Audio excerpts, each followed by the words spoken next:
Kuhusiana na video au somo lililopita juu ya mwanaume kushindwa kutungisha ujauzito, ningependa nitoe ufafanuzi kidogo. Iko hivi, ile dawa nilionyesha ni dawa ambayo anatumia mwanaume endapo ameshindwa kusababisha ujauzito kwa mwanamke ambaye hana tatizo la uzazi. Mwanamke ambaye amepima ama amebainika kwamba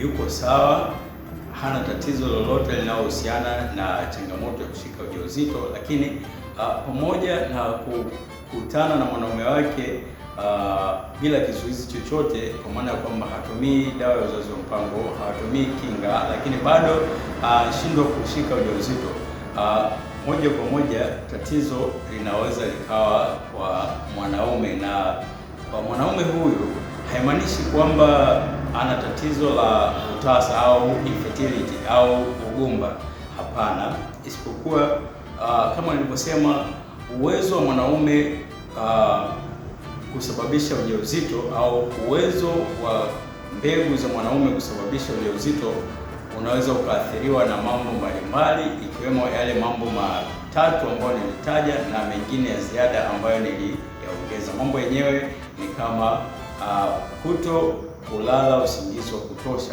Hii ni jambo kubwa sana, ina uwezo wa kupunguza uwezo wa mbegu kwa asilimia zaidi ya 15 ndani ya wiki moja tu.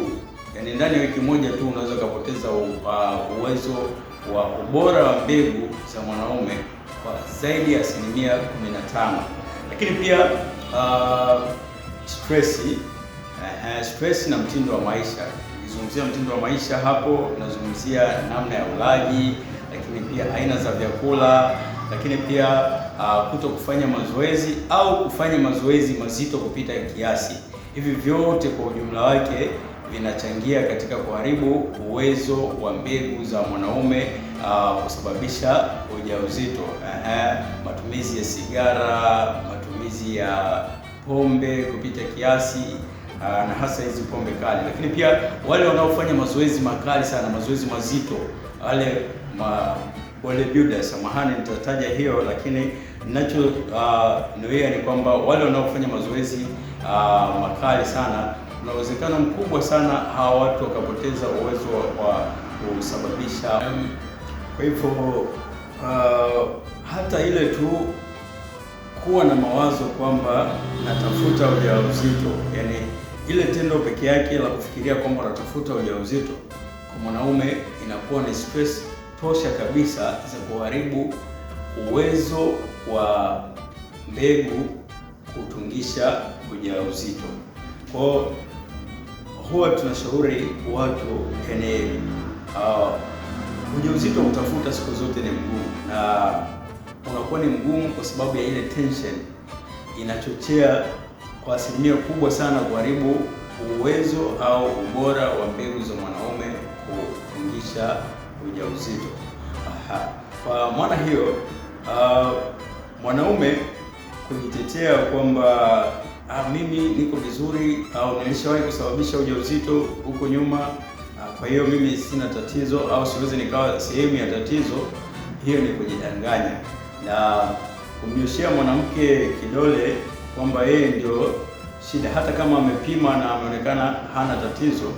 Hiyo ni kujaribu prolong, yani kupanua tatizo, yani kuto kufikia suluhisho mapema, kwa sababu kitu ambacho unapaswa kujua kwamba mwanaume anaweza akawa leo ana uwezo wa kusababisha ujauzito, lakini kesho akawa hana, kesho kutwa tena akarudi katika hali ya kawaida akaweza kusababisha ujauzito, lakini kutokana na mabadiliko ya kimaisha, mtindo wa maisha na hali zingine za kiafya, sio kila siku mwanaume ana uwezo wa kusababisha ujauzito.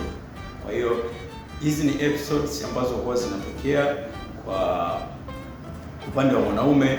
Sio kila siku anakuwa katika utimamu wa kutungisha ujauzito. Kwa hiyo kuna siku anakuwa vizuri, kuna siku anakuwa hayuko sawa, kuna siku anaweza kusababisha ujauzito, kuna siku anaweza asiwe sawa. Lakini matatizo au changamoto kama hizi zinapata kudhibitiwa na aina ile ya dawa ambayo tulionyesha katika session iliyopita. Ile dawa tulioonyesha pale ambayo ndio utaona hapo inaitwa Adisoya. Ni dawa ambayo inaboresha uwezo wa mbegu za mwanaume kuweza kutungisha ujauzito. Kama tulivyosema, inafanya zile kazi 5 ambazo sitazirudia hapa, tulishazimention kule.